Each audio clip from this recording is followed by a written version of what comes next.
ఓం నమో ఐం హ్రీం శ్రీం క్లీం గ్లౌం సౌహ కయ్యే ఈలహ్రీం హసకలహ్రీం సకలహ్రీం అదృష్ట మహాలక్ష్మి నమః.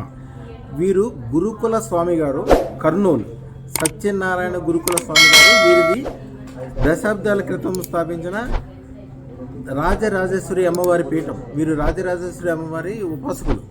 చూపించండి ఒకసారి. వీరు 1,16,000 ఖరీదైంది అదృష్టరత్నము. ఎన్ని రోజుల క్రితం పెట్టుకున్నారు? 15 రోజులు, 20 రోజులు. పెద్ద పీఠాధిపతి అయినప్పటికీ మనకి సన్మానం చేసి వారు చాలా సంతోషం, స్వీట్లు అన్నీ, గిఫ్ట్లు అన్నీ తీసుకొచ్చి ఇచ్చారు, బట్టలు అన్నీ తీసుకొచ్చి ఇచ్చారు.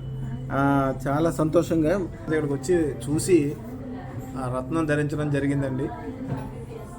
సరే, రత్నం ధరించిన తర్వాత ఫస్ట్ రోజు 9 రోజులు పూజ స్టార్ట్ చేద్దామని ధరించిన తర్వాత 9వ రోజు ఫస్ట్ రోజు పూజ స్టార్ట్ చేసిన తర్వాత మా అబ్బాయి హైదరాబాద్ నుంచి కర్నూలుకు వస్తూ ఉంటే ఏసీ బస్సులో అర్ధరాత్రి సమయంలో అతనికి మెలకు వచ్చి చూసుకుంటే వెనకాల బస్సులోంచి నిప్పు సేగలు వస్తుంది.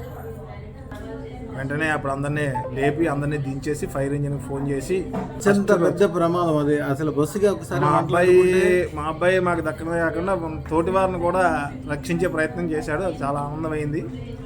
ఆ రోజే యాక్చువల్గా అమ్మవారి కృపా కటాక్షం, అదృష్టరత్నం చాలా బాగుంది అనుకున్నామండి. ఆ రోజే కరెక్ట్గా 9వ రోజు పూజ పూర్తయ్యేసరికి మా కారు యాక్సిడెంట్ అయిపోయింది.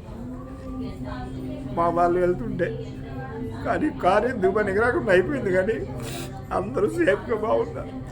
అమ్మవారు పూర్తి రక్షణ కల్పిస్తుంది. ఎంత ప్రమాదంలో ఉన్నా కూడా మీకు ఇంత కూడా ఇబ్బంది కలగకుండా మీ కళ్ళ నుంచి ఆనంద బాష్పాలు వస్తున్నాయి అనుకోవాలి. ఎందుకంటే కుటుంబం అంతా చక్కగా చల్లగా ఉంది, ఏ ఇబ్బంది లేకుండా మంచిగా ఉందని మీరు ఎంతో సంతోషపడుతున్నారు. అది తెలుస్తుంది. అయ్యా, రాబోయే కాలం కూడా చాలా ఉంటుంది. అమ్మవారు తన యొక్క వన్యసింహం తలలతోటి మిమ్మల్ని, మీ కుటుంబాన్ని కంటికి రెప్పలాగా కాపాడుకుంటుంది. ఇంక అదృష్టత్వం వల్ల మీకు ప్రత్యేకంగా స్పష్టంగా తెలిసిపోయింది దానివల్ల ఉపయోగం.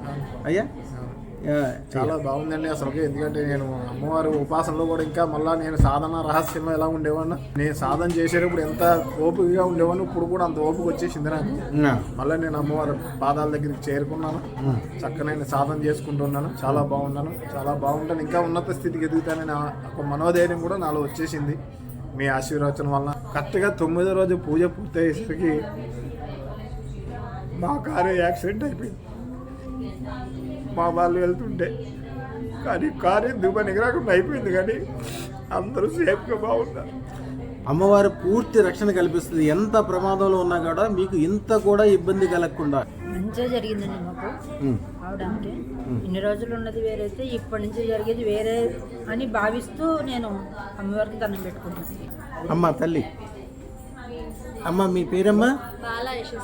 ఏం చేస్తున్నారు తల్లి? నేను డిగ్రీ ఫైనల్ ఇయర్ ఇప్పుడు. ఓకే అమ్మ, ఏం చెప్పదలుచుకున్నావు చెప్పు తల్లి. చెప్పుకుంటే మా అన్నని బాగా సేఫ్ చేసింది. ఫస్ట్ డే పూజ చేసిన సెకండ్ డే మాకు బాగా అనిపించింది. మేము నైట్ పడుకున్నాం, మార్నింగ్ లేచేసరికి మార్నింగే మాకు ఈ కాల్. ఆ రోజే అనుకున్నాం, ఓకే మనకు ఇందుకోసమే మన దగ్గరకు అదృష్టం వచ్చినట్టుంది. ఇలాంటి సిచ్యువేషన్స్ మాకు ఎప్పుడూ రాలేదు. ఇన్ని డేస్లో నాన్నగారు ఇన్ని డేస్గా చాలా మెంబర్స్ వస్తుంటారు, విన్నాం. కానీ మాకంటూ సిచ్యువేషన్ ఎప్పుడు ఫేస్ అవ్వలేదు మేము. అలా సరే అనుకున్నాం. 9 రోజులు యాక్చువల్లీ ముందు రోజే బయలుదేరాలనుకున్నాం. కాదు, వద్దు 9 రోజులు పూజ అయ్యాక బయలుదేరండి అన్నారు.